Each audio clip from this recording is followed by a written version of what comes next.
All right, good evening, ladies and gentlemen.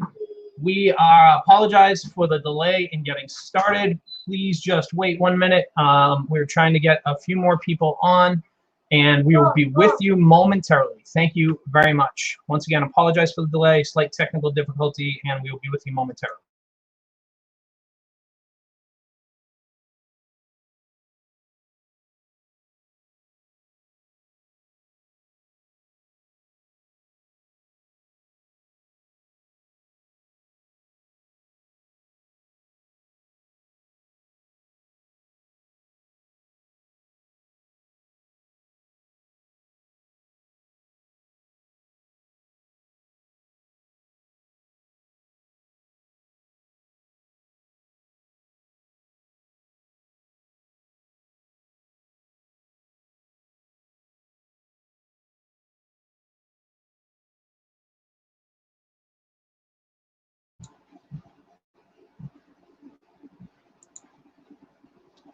All right, good evening, Medford. My name is Dr. Cushing. I'm the Assistant Superintendent of Schools for Secondary.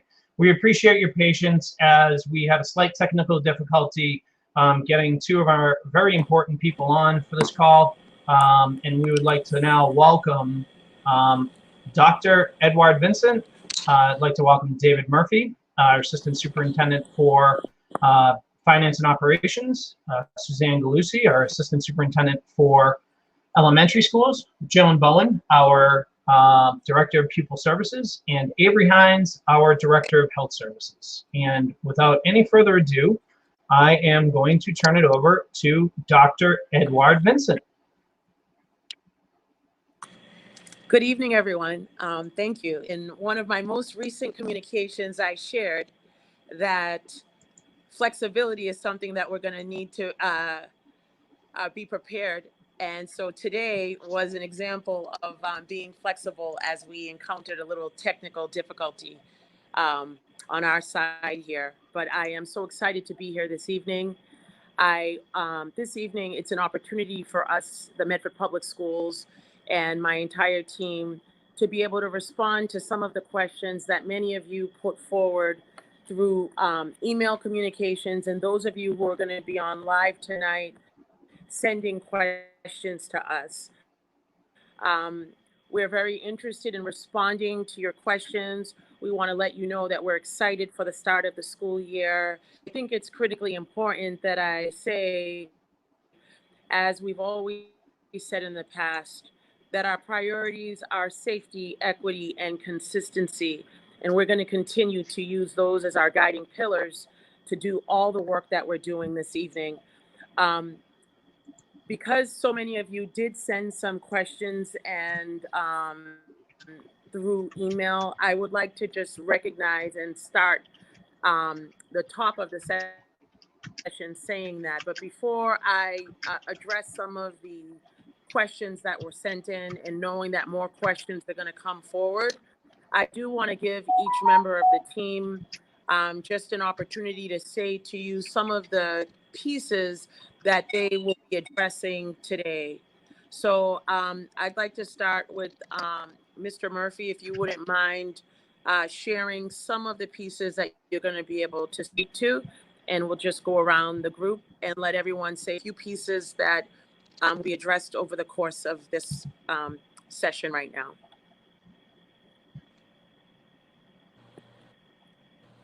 Sure, if you hear me.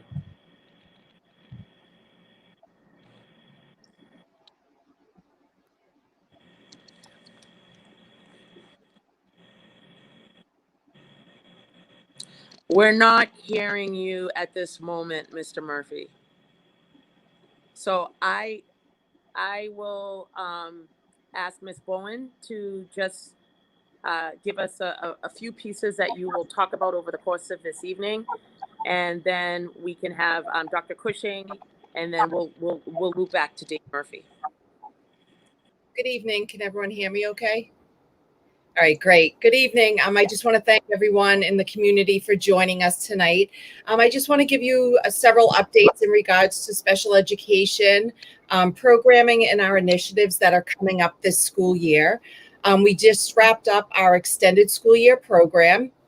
in August 13th, and it was a great success. We had a lot of staff work through the summer, so we're very happy and appreciative that they were able to do that and provide our students with services. We have been busy interviewing and hiring for our many open positions within the district. We do have one new administrator joining us. Kim Clinton will be the special education coordinator at the high school, and there'll be a few shifting of the administrators, the other special education coordinators' responsibilities throughout the district. Susanna Campbell will also be at the McGlynn Elementary and Middle School. Lauren Perillo will be at the Missatuck, the Andrews Elementary School, and everyone else will remain in their specific responsibilities and roles. I did want to let people know that we have filled our evaluation team leader positions. Sarah Anders, who is our connections teacher, will be joining us as the ETL at the Brooks Elementary School. We also have Robin Ryer, who will be joining us at the Andrews Middle School, and Amy Delano, who will be our new ETL at the high school, who is replacing Kim Clinton. We have some initiatives this year, and some of them include our special education teachers will be involved in a year-long professional development regarding IEP writing with Alan Bloom, who is the guru of IEP writing. We'll continue our work with dyslexia. We have a team of general education and special education leaders who have gone through the Massachusetts dyslexia guidelines. They have reviewed Medford's level of compliance with those guidelines and have developed and will begin implementation of action plans that target those prioritized areas. Lastly, we are piloting our disability awareness curriculum in the schools. We are very excited about this. This is a continuation of Susanna Campbell's work.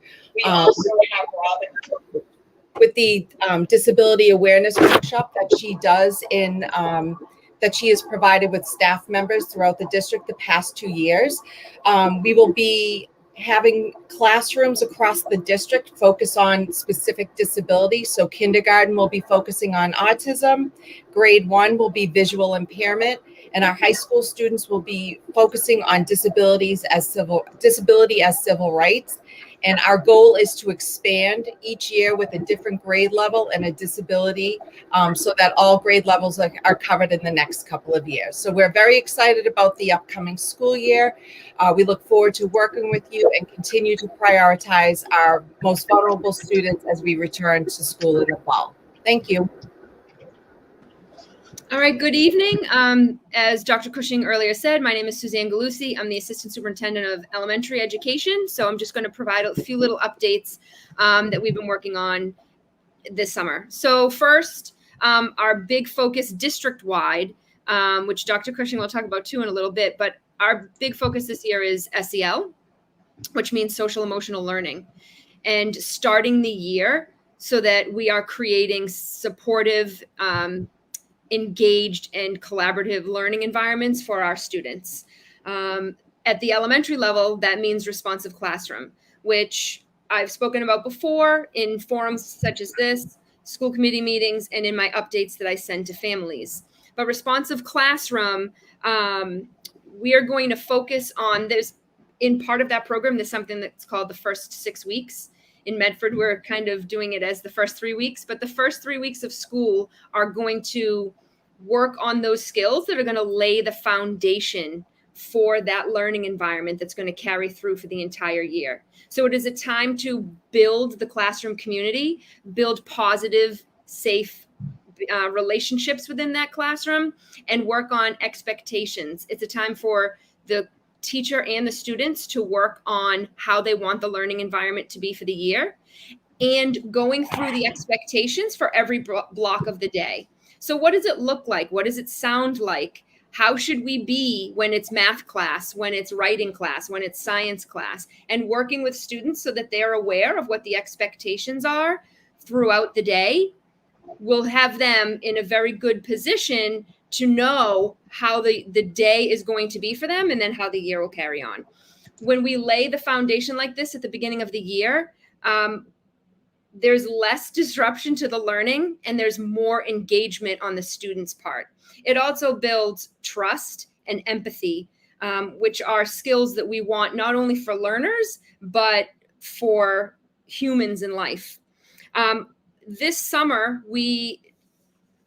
at the end of the year, we created at every building a responsive classroom support team. So there are teachers at every building that are going to be the touch point for that school building when it comes to responsive classroom and social emotional learning. Those teachers engaged in a week-long responsive classroom training this summer. Out of that group of trainers, 2 of them this week gave some training on responsive classroom to new teachers so that they're ready to start next week, understanding our expectations for responsive classroom and that initiative here in Medford Public Schools. They will also be providing district training throughout the year. Another exciting piece, we have mentioned last year, but I will mention it again now, is we have an additional special for the students this year. So that means there will be 5 offerings for students as a special activity. So there's art, and there's music, there's technology, there's physical education, and now there's Nexus.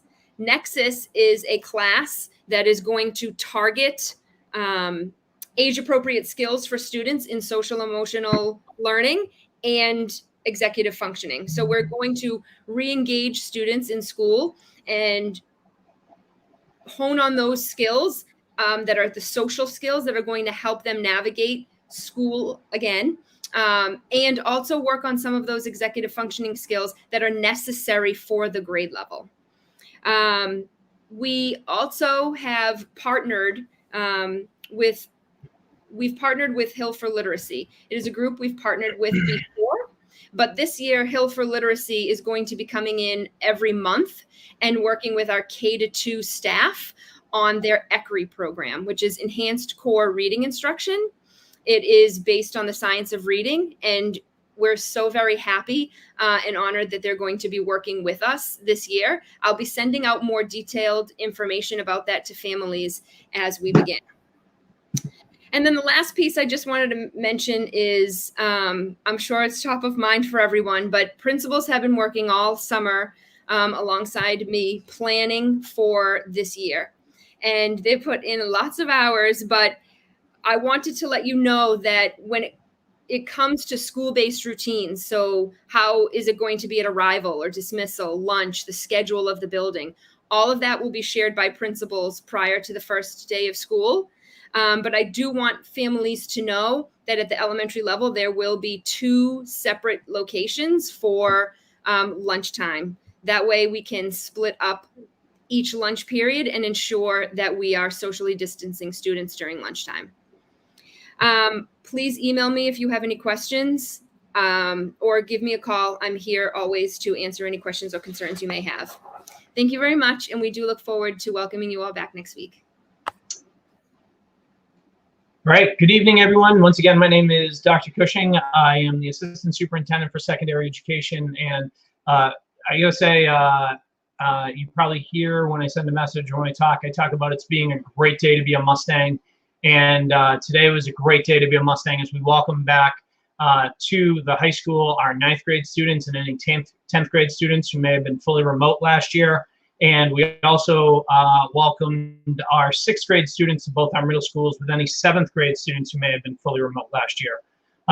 Seeing the kids in the buildings and hearing the principals report the life that was in the buildings, the students were engaged. We had almost 100% participation at our middle schools, which is simply phenomenal. And we are extraordinarily excited to welcome your children back to the safety of Medford Public Schools. We are really focused once again on safety, equity, and making sure that those 2 pieces are in our forefront as we move forward. We're also going to be focusing once again on consistency. And to that end, I'd like to talk about some of the things that we're going to be doing. We have really improved in our area of science at the high school as we have welcomed, as we have added our, I apologize for stumbling. I'm also monitoring the StreamYard, so I just want to make sure that the questions coming in that everyone is able to be on. We just updated all of our science textbooks, and really an amazing experience. Our chemistry textbook was quite old, and we've been able to, in basically one fell swoop, to update that. We have also been able to hire some really exceptional staff in all of our areas. We've got some really amazing teachers coming on board to Medford, and we're very excited for that. Let's see here. We've also added at the middle school. We were sad to see our assistant principal, Mr. Burnham, step aside for a great opportunity. But this year we're adding Ms. Farah Lally as the assistant principal at the Andrews Middle School. And Nicole Sanford has been elevated from the great teacher that she was to now serving as an assistant principal at Medford High School. This summer, we have done a tremendous amount of work on social emotional learning. We trained 20 of our staff members in the social emotional learning realm and have really committed to that at the secondary level for the first 3 weeks of school, so that we can make sure that your children are part of our school community moving forward. In both the middle schools and the high school, in the coming weeks, you will be seeing notifications from myself and the principals for us to be looking to have a student body that can have frequent conversations with their principals and myself, and serve as representatives of their student body. Student voice is going to be a tremendous part of this year and the years to come in Medford, and we want to make sure that we're listening to student voice and we're hearing the issues that affect them, and we want to make sure that they are well supported.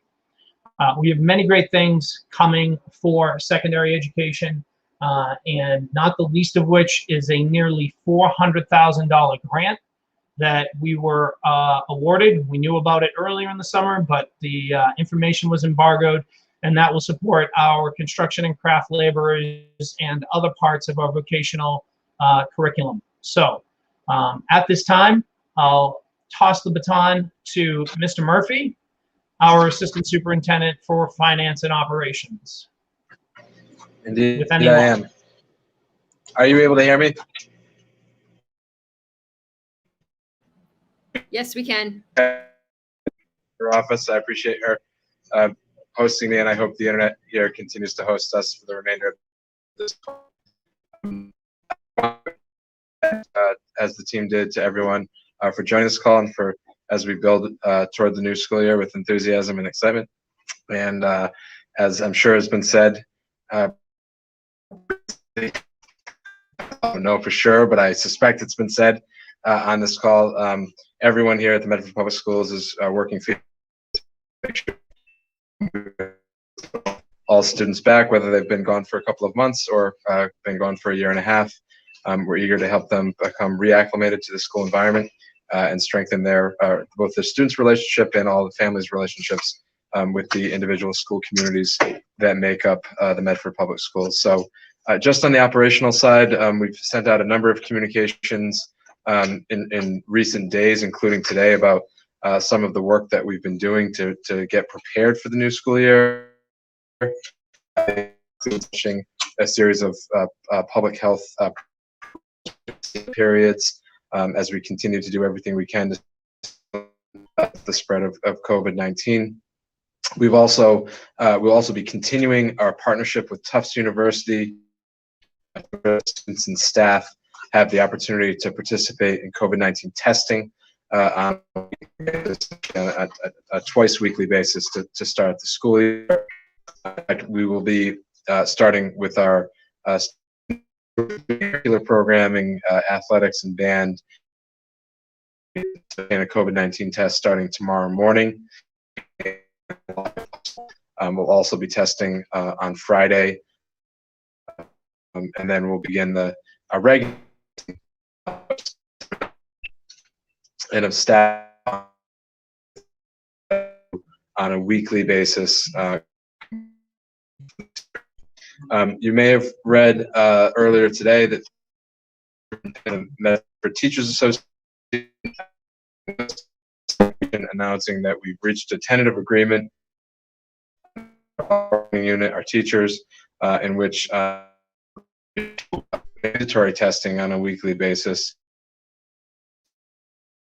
proof of vaccination, which is an important step in ensuring that we have within our school community as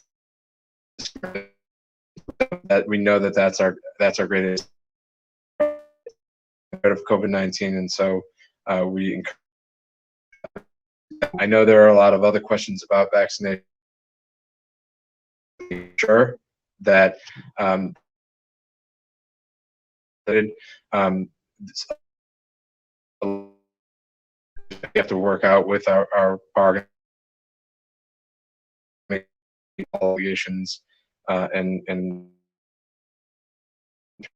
with members of the community. If there are mask wearing, which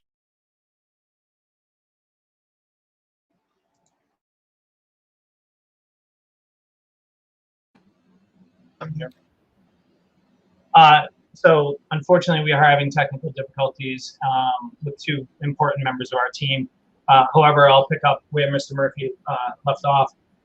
Earlier today, we announced a critical agreement, technical agreement with the members of the Medford Teachers Association, and it appears that the superintendent is back. Maybe Dr. Edward Vincent, you guys can turn off your camera. That might help with our issue. And so That's a good suggestion, Dr. Cushing. So yeah, I will turn the camera off, and hopefully you'll be able to hear us without any problem. And if so, let us know and we'll try again. I think Mr. Murphy should start over with the update on the Teachers Association. Thank you.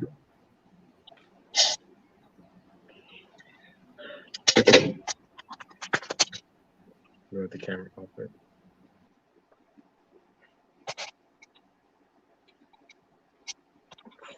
Sorry about that. The camera just didn't want to turn off as I was going to be on it. Understandable.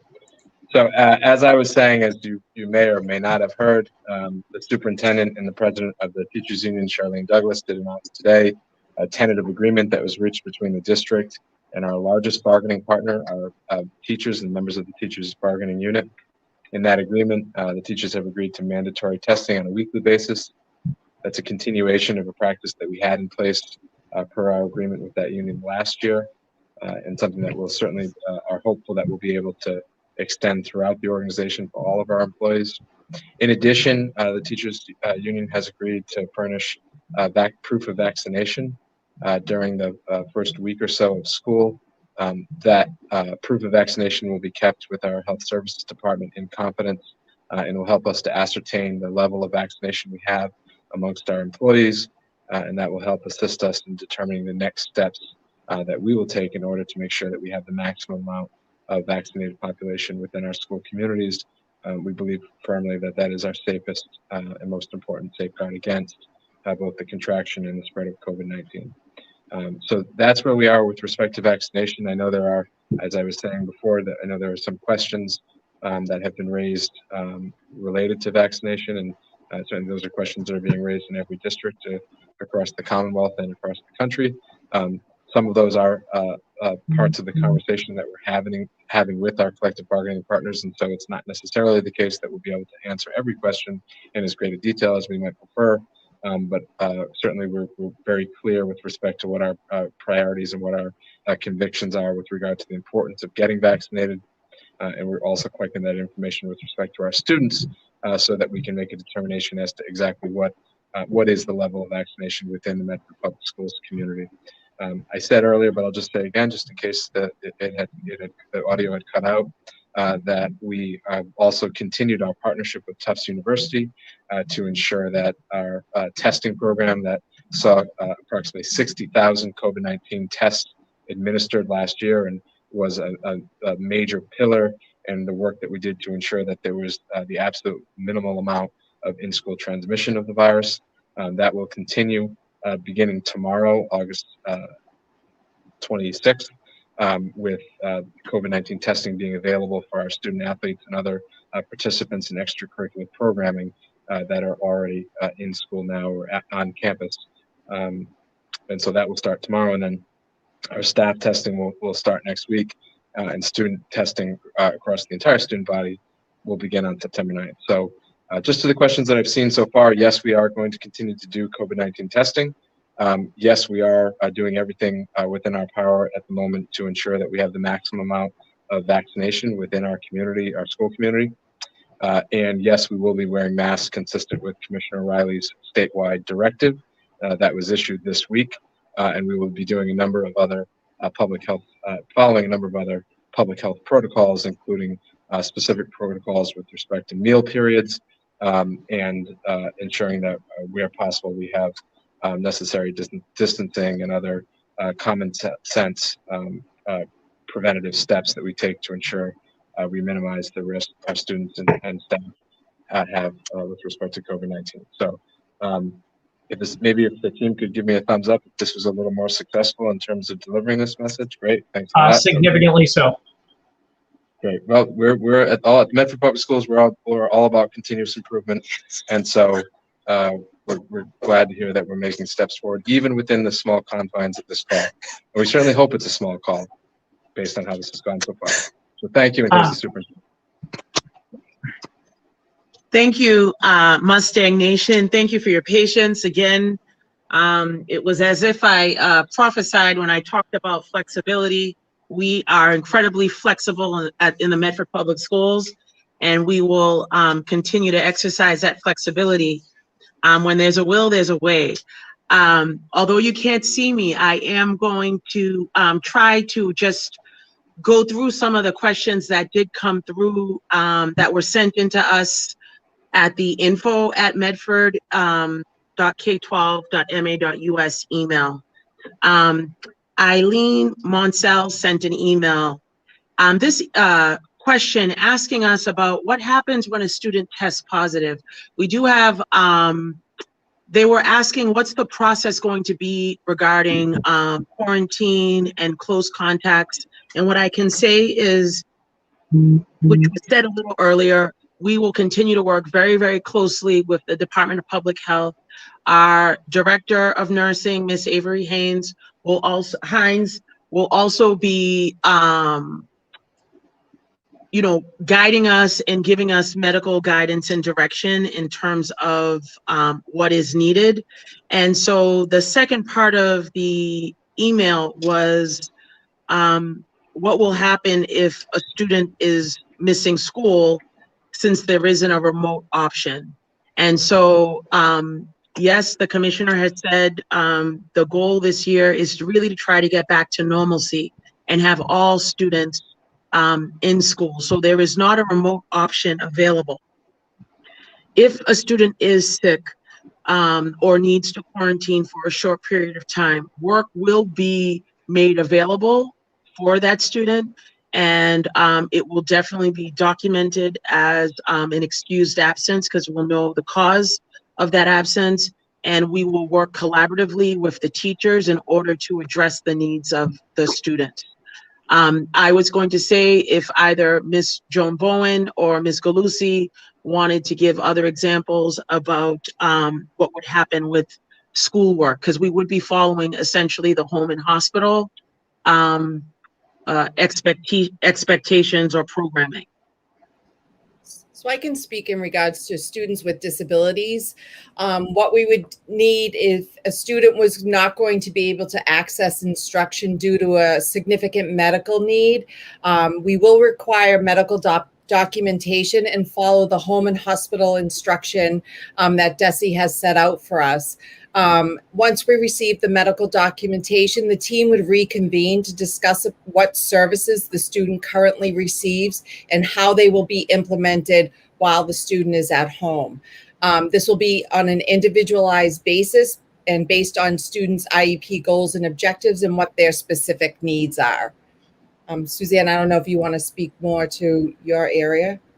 Sure. I think the only thing that I would mention is that if students have to be at home for any reason, work would be provided, and communication between the teacher and the student and family would just occur throughout the week as a way. And then when the student returns to school, any type of assistance or help, remediation, enrichment, what have you, would take place between the family and the teacher.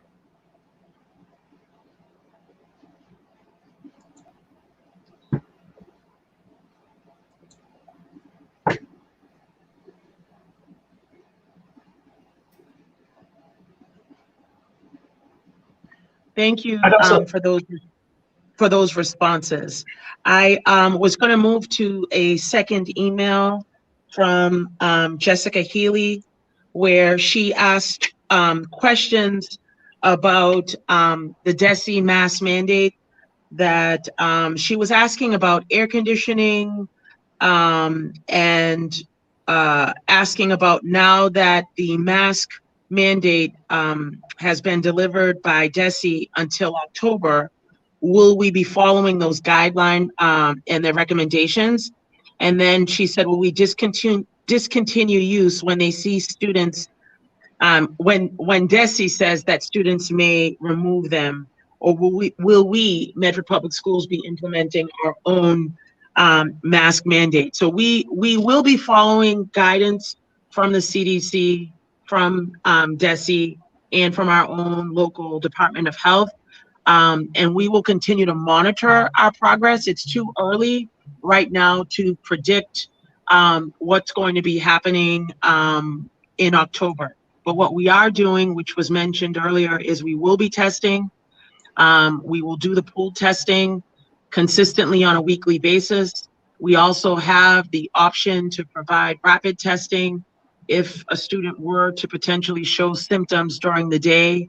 And again, we're very proud of the strategies and all of the mitigation strategies that we used last year, which were best practices, which were being replicated in other places. We're going to continue to use those best practices and get solid medical guidance, working collaboratively with our Board of Health in order to guide our community in what happens in the Medford Public Schools.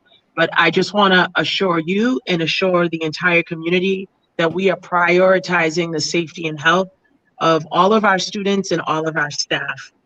So I wanted to make mention of that.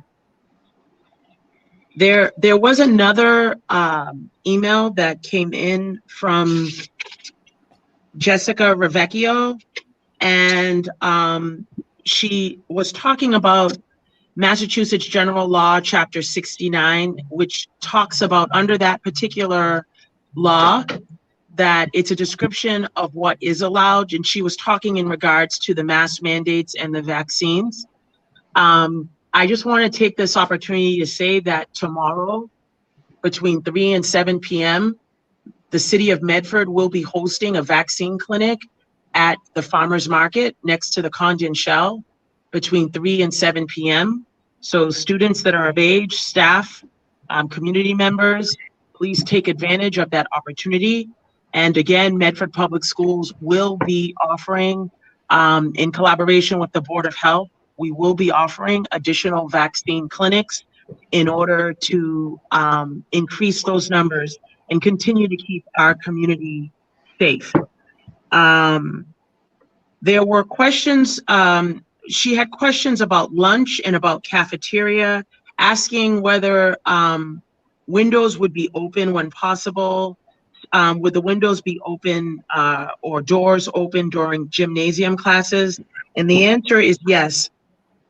Windows will be open whenever possible. We also have a significant amount of HEPA filters, and I am going to let Mr. Murphy talk about all of the good practices that we have here in Medford that we're going to continue to use to keep our entire community safe, whether it's in the cafeteria, whether it's in the gymnasium, whether it's in an auditorium, whether it's in a classroom, the best practices that we're going to employ.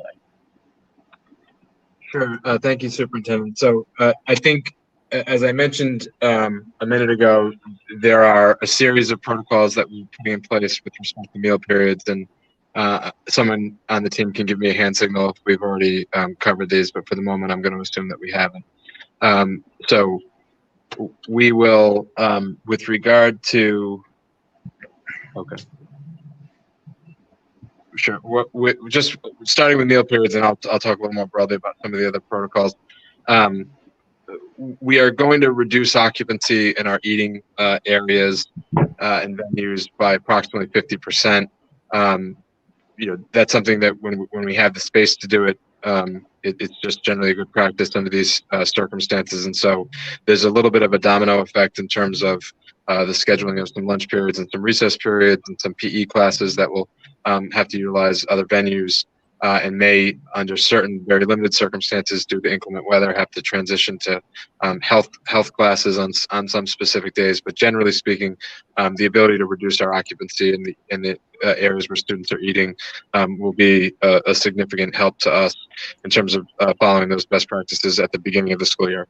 It is frankly our hope and intention that we are not needing to employ each of these over the course of the entire school year, but we will, as we have since the beginning of our relaunch into school last year, follow the data with respect to those decisions.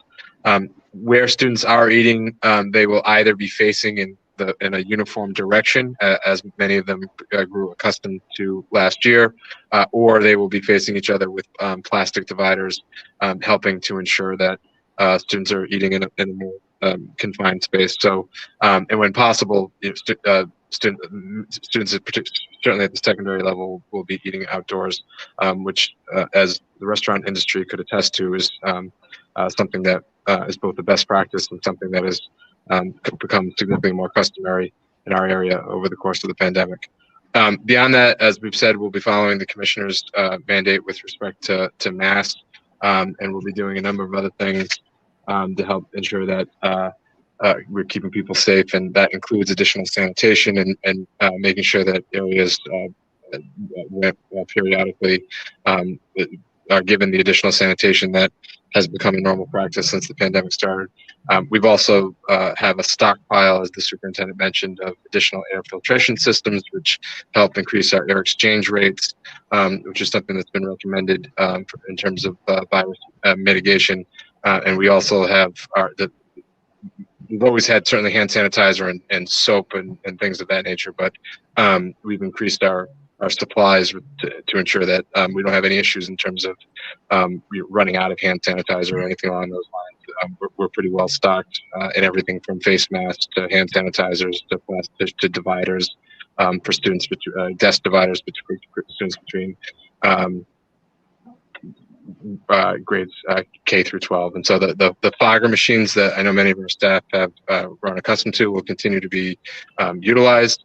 I know that amongst our staff, those fogger machines are not always a welcome sight when they're doing them in the middle of the day. So we'll try to be strategic about that and make sure that we're not, they're non-toxic. And I think that's an important thing to mention. It's something that we've discussed publicly a lot over the course of the last year, that the fogger systems are they're helpful in terms of making sure that any type of airborne particles are pulverized. They are not something that people have to be concerned about, even though they don't necessarily smell good.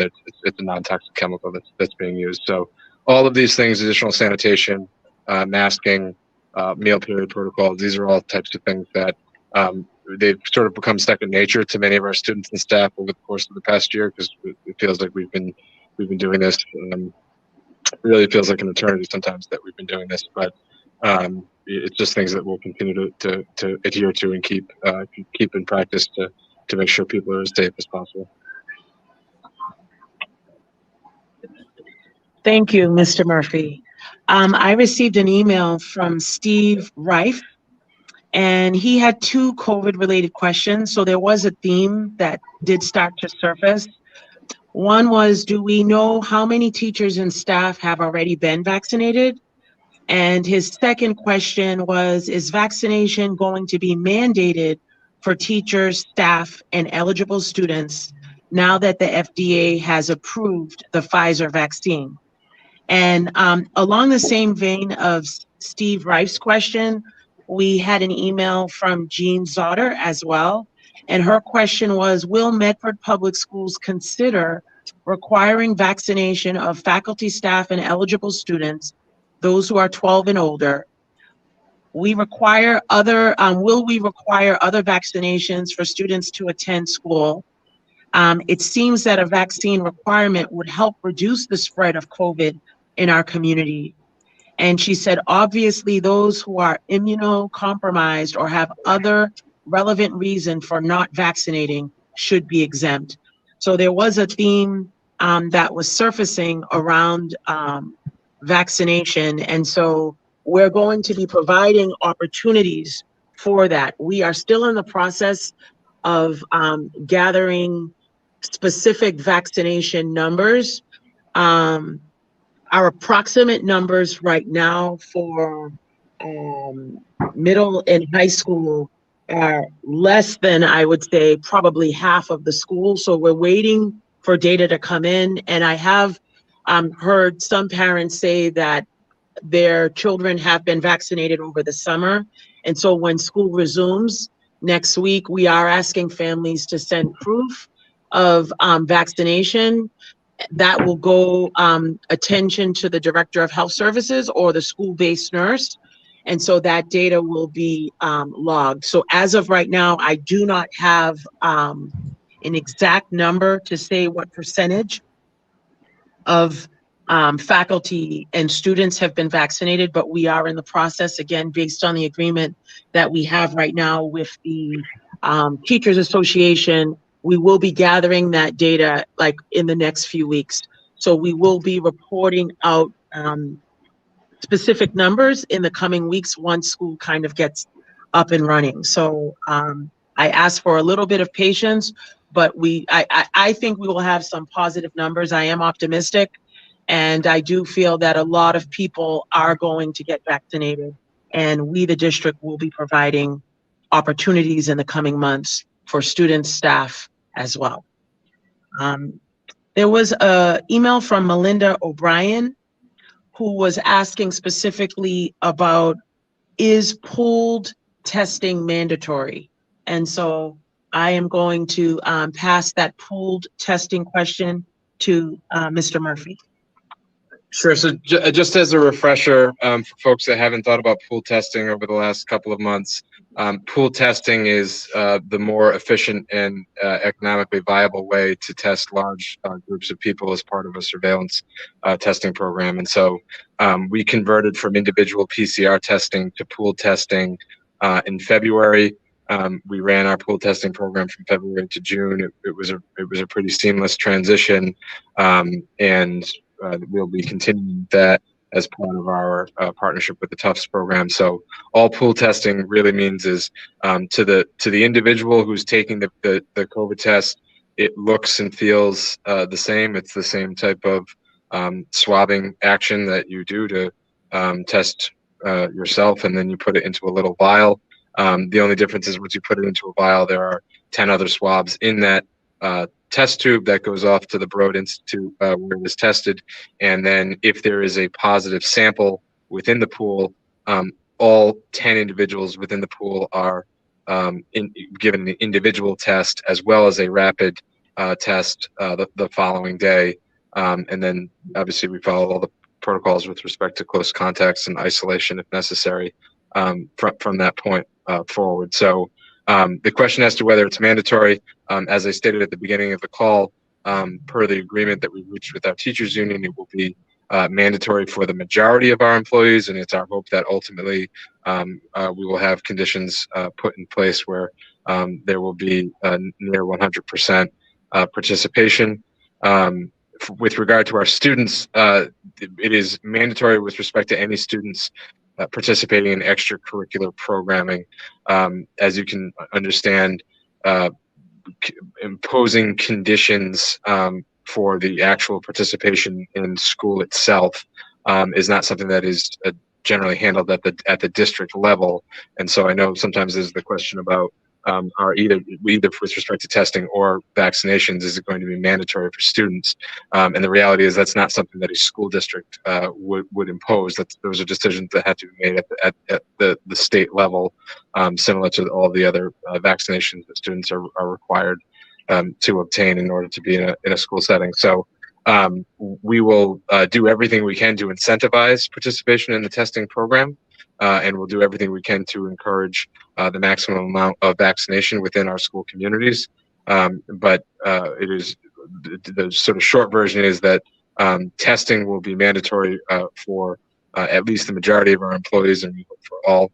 And vaccination, we are, as the superintendent said, in the process of making a determination as to exactly what our vaccination rate is, and then we'll consider all steps available to us with regard to ensuring that we have the maximum vaccination within our community. Thank you, Mr. Murphy. There was another email from Emma B. Heffern, and she was asking about what are the plans for breakfast, snack, lunches at the elementary school levels, and would there be opportunities for students to be outside? And she was asking, if so, can we explain why, that hasn't been publicly said, or what is the game plan for that? And then she said she was also asking about when a student, class, or school, when quarantining needs to take place from positive exposure. And again, a lot of these specifics around quarantining and what will happen, we will be listening to the guidance from CDC, from the Board of Health, because there are different rules and expectations for someone who might have been vaccinated versus someone who has not been vaccinated, and who needs to be monitored and who needs to officially quarantine and for the amount of time. Emma also asked, she asked about hybrid and remote. And again, as I said, the commissioner has been very clear, remote instruction is not an option this year. And she asked one question: what is the plan for families whose parents refuse to comply with the mask mandate? And so, Emma, what we can say is that we will try to meet, talk one-on-one with families that may decide to refuse to comply with the mask mandate. We know that there are a few, very, very few isolated examples due to medical concerns for some students, but our expectation is that we all work together collaboratively as a community and support one another. Safety and health of all of our students and staff is our highest priority. And so we will try to talk to those families and parents who at this point in time may be saying that they refuse to comply. As we are a public institution and not a private institution, we are not able to exclude anyone from public education. And so I don't know if Ms. Belusi or Ms. Bowen would like to respond to any of those questions. I'd like to just address the outside eating at the elementary level, because it does differ at the elementary level than the secondary level. I will say that snack is always an option outside. Many teachers took that opportunity last year to get the class outside for a needed mask break, a movement break, and to have their snack outside. Lunch is a different situation for various reasons. One, it definitely is a coverage issue. That's when teachers eat their lunch. And when it's lunchtime, there are several classes eating at the same time. And we do have some students that also would not be able to have their lunch outside. And so for varying and at the same time, different classrooms are having recess on those grounds when some classrooms have their lunchtime. And not every school has attached land where it would be possible to put up a tent or try to figure out, even if we had the coverage, to try to figure out an outdoor space. So there's very varying logistical reasons at the elementary level, where the students are a little bit older at the secondary level and more independent during that meal time, that it's a little bit more feasible. But at this time, snack absolutely can be outside, but lunch is going to be indoors.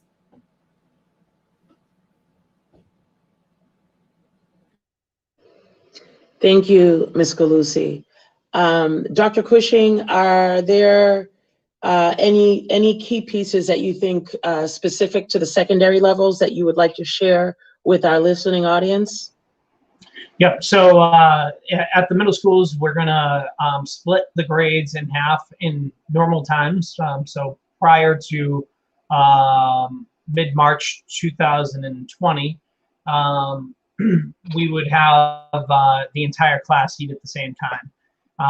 At this point, what we want to do is we want to make sure that our students are safe, and we'll be putting up plastic dividers throughout our cafeterias at both middle and high school. We will also be having half the class at the middle schools eat outside. Go outside for recess and then flip, so that students will both get a little bit of a recess and a little bit of lunchtime. Once again, I can't remember if this was mentioned at all, but meals, both breakfast and lunch, will be free for all Medford students this year throughout the district. So that's a great opportunity for kids to get a healthy and nutritious meal. At the high school level, we will be having students eat outside in the West Courtyard, which is as you come up Steve Miller Drive, immediately on your right-hand side where buses drop. So that's the West Courtyard. They will also be able to eat in the interior courtyard, which is accessible only from the interior of the building and the cafeterias. We also do have 3 cafeterias, and students will also be able to eat at the community schools or athletics entrance at the rear of the school. There's outdoor seating there as well. We will be able to also, on days where there's inclement weather, open the high school bleachers inside the gymnasium and have students eat spaced out on the bleachers, but also set up tables within the cafeteria similar to last year. I would like to also really push for our eligible students to get vaccinated. I saw a report today where UMass Amherst is 97% vaccinated, and while we're not a college, many of our students will be heading off to post-secondary education following this, and I think this would be a great time to step up and help end this pandemic. And so I'm really asking our high school students and anyone who's eligible to receive a vaccine to head out. I believe that Jane Hamill made a comment earlier with the specific details of the Medford Farmers Market pop-up clinic, and this would be a great opportunity for you to get one of your vaccines prior to the start of the year. I was actually just going to ask our nurse leader to jump in, but I'm sure she'll be back momentarily. So that's what we'll be doing at the secondary level as it comes to meals. And Ms. Bowen, I didn't know if there was any other key updates you would like to say in regards to special education? No, just that we're looking forward to students returning. We will be meeting with parents for those students who have significant medical or compromised systems to work with them regarding providing services. But we are excited to have our students back in the building, and we've been working hard all summer to get the schools ready, to get staff ready. Any questions, please feel free to reach out to me, or you can call me in my office. Thank you. Thank you. Suzanne? Ms. Galusi, any other elementary related remarks? No, I think I gave an update at the beginning. I think I would just echo what Ms. Bowen said. We've definitely been working all summer long, getting ready. We're very excited to see the students return. It was wonderful to have the summer camps, Dr. Cushing and I and Ms. Bowen, as we went for the acceleration camps and Camp Mustang. A lot of people very excited and very happy to welcome students back and transition them to a new school year. So we're very grateful for that. And if there's any, questions, please feel free to reach out. And Mr. Murphy. I wouldn't.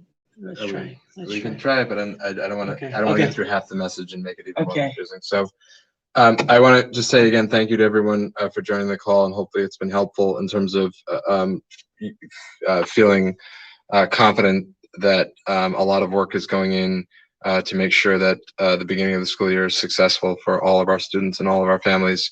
I want to reiterate something that has been touched upon a couple of times in the call, because frankly it's a fairly nuanced and fairly complicated thing, but it's something that we've received a significant number of questions about, and that's why I think it's worth the time to try to stress with as much clarity as possible exactly where we are with respect to vaccinations. The Medford Public Schools has an agreement with our largest union that proof of vaccination will be provided to the Medford Public Schools and kept in confidence by our Health Services Department. The reason that we reached that agreement is because it will position us to be able to determine what the level of vaccination is amongst our employees. Now, it is just our largest union, and we will be imposing the same condition on our non-union employees, so it's certainly well more than 50%, but there is still work to be done with regard to having the necessary conversations in the hope of having a complete picture with regard to our level of vaccination within our school communities. That's work that's ongoing, but it's complicated work and work that will take time. But it's work that we've been engaged in and we will continue to be engaged in. And I want to express on behalf of the school committee and the entire administration our gratitude to the teachers union for sharing the commitment that we have to keeping people safe. And that's what this is really about. It is not about dictating people's medical decisions or anything like that. In every situation like this, there are always exceptions and exemptions that have to be recognized for health reasons above all else. But our position is that getting vaccinated is the best way to prevent people from getting sick. And that's why we're going to continue to uphold that value and that conviction. And we're going to do all the work necessary to get to a place where we maximize the amount of vaccination within our school communities. So the question is, do people that work here have to get vaccinated? The answer to that question is no. But the majority of people that work here at the moment, and I hope everyone who works here eventually, will have to show proof of vaccination so that we know what the level of vaccination is. And then we can make the determinations that are necessary to see what we have to do to make sure that everyone who can be vaccinated is vaccinated. And there's a lot of work to get to that point, but that work is ongoing, and we're going to do it because we think that's what's in the best interest of our students and staff. So again, I hope you have a good rest of your summer, whatever's left of it, and hope to see you next week. Thanks. Dr. Edward Vincent, before we close out, I did see a question come in about HVAC, and just want to let everyone know the district made significant investments in HVAC last year and is continuing a maintenance program to make sure that our facilities are up and running well, and contractors are frequently in the buildings repairing issues, and I guess if there's one silver lining, if anyone could ever say that, is that we were able to make those investments to make those repairs. I just noticed that question coming. Thank you, Dr. Cushing. And Avery Hines, our Director of Nursing, I was just wondering if you could say a few words about the importance of the consent forms for our important testing program. Of course I can. So the consent forms that we had last year for students are no longer valid. So it's really important that even students that were here last year and had already been a part of our testing program still return those new forms to us. We need to make sure that, our mitigation strategies are only as good as we allow them to be. So we they're really good to have in place, but people need to practice them for them to be able to actually work for us. So just making sure that we get those consent forms back from our families, and so that we can get them through to our Tufts system, because not only do they have to come to the nurse's office, we rely on Tufts to put them through so we can actually test our students. They test them for that. Go be really helpful. Thank you so much. Thank you for that. I know that we are at 1 hour. The time is 8:09. I want to say thank you to everyone out there who joined this call today. Thank you for your flexibility. I'm going to dare try turning my camera back on for the last few seconds, but I want to just say to you, we are so excited. The team is excited. Mr. Murphy and I are here in the space together. We are excited for the start of school next Tuesday for our students, Monday for the return of all of our teachers and paraprofessionals and all of our staff that are coming back for the start of the school year. Again, thank you. Thank you to all of you. Thank you to the school committee, Medford School Committee, for your continued support and guidance throughout this entire process. And thank you to all of you who submitted questions either through the email or through the chat system. Thank you again for joining us this Wednesday. I hope to hear good news that many of you take advantage of tomorrow's vaccination clinic at the farmers market.